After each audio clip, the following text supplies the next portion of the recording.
നിനക്കെന്തടാ ചെവി കേട്ടൂടെ? ഫോൺ എടുക്കടാ. ഫോൺ എടുത്തിട്ട് എന്തിനാ?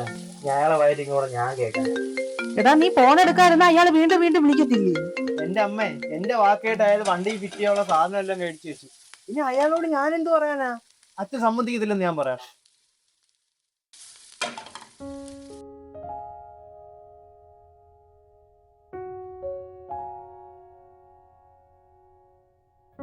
അച്ഛൻ വേണ്ടെന്നൊന്നും പറഞ്ഞില്ലല്ലേ? നീ ഒന്നും കൂടെ ഒന്ന് ചോദിക്കേ.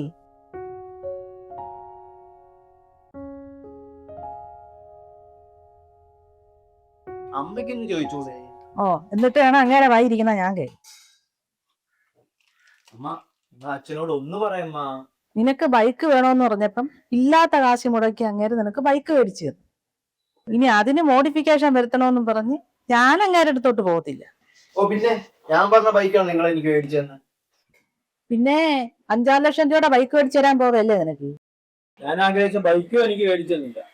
പിന്നെ എന്റെ ഇഷ്ടത്തിന് മോഡിഫിക്കേഷൻ ചെയ്യുന്നതിന് അച്ഛൻ എന്താ കുഴപ്പം? അച്ഛൻ എന്താണെന്ന് ഇനി അച്ഛൻ്റെ അടുത്ത് എന്ത് ചോദിക്കും.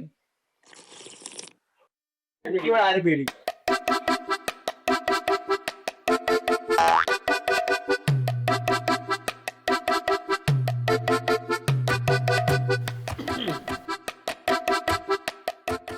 അച്ഛാ, വണ്ടിയുടെ മോഡിഫിക്കേഷൻ.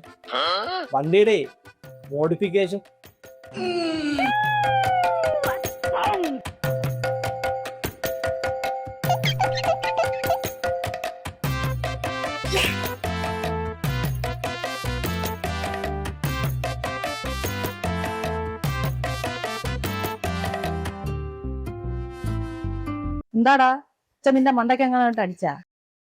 അച്ഛൻ സമ്മതിച്ചമ്മേ. അച്ഛൻ നമ്മളെ സ്വന്തം പൂക്കി അച്ഛനല്ലേ? വർഷാപ്പിൽ അനിൽച്ചേട്ടൻ. ഹലോ, നീ എന്താ വിളിച്ച ഫോൺ എടുക്കാത്ത? കൊറേ നേരം കൊണ്ട് വിളിക്കുന്നല്ലേ. ഞാൻ കുറച്ച് തിരക്കിലായി പോയെന്നാ. നീ പറഞ്ഞിട്ട് ഞാൻ കൊറേ സാധനങ്ങൾ മേടിച്ചല്ല നിന്റെ ബൈക്ക് ഉണ്ടാക്കാൻ. തരാനുള്ള കാശ് എന്നിട്ടെല്ലാം കൂടെ എടുത്തോണ്ട് പോക്കണം, വെറുതെ സ്ഥലം മെനക്കെടുത്താൽ. അല്ല, അങ്ങനെയല്ല അനിച്ചേട്ടാ, നമുക്കത് ചെയ്യണ്ടേ? ആ പിന്നെന്താ, ചെയ്യാം. പക്ഷെ ഒരു കാര്യമുണ്ട്, നിന്റെ അച്ഛൻ ചത്തട്ടേ പറ്റൂ. നിങ്ങൾ എന്ത് അനിച്ചേട്ടാ പറയുന്നത്? അച്ഛൻ സമ്മതിച്ച്. ഉവ്വേ, അങ്ങേരെന്നെ വിളിച്ചിരുന്നു. നീ പറയുന്ന പോലെ എന്തെങ്കിലും വണ്ടി ചെയ്ത എന്നെയും കൂടെ അകത്താക്കുന്ന അങ്ങേര് പറഞ്ഞിരുന്നത്. നീ പോയി വേറെ പണി നോക്കടാ, ഇറക്കുക വെറുതെ മജാനെടുത്ത.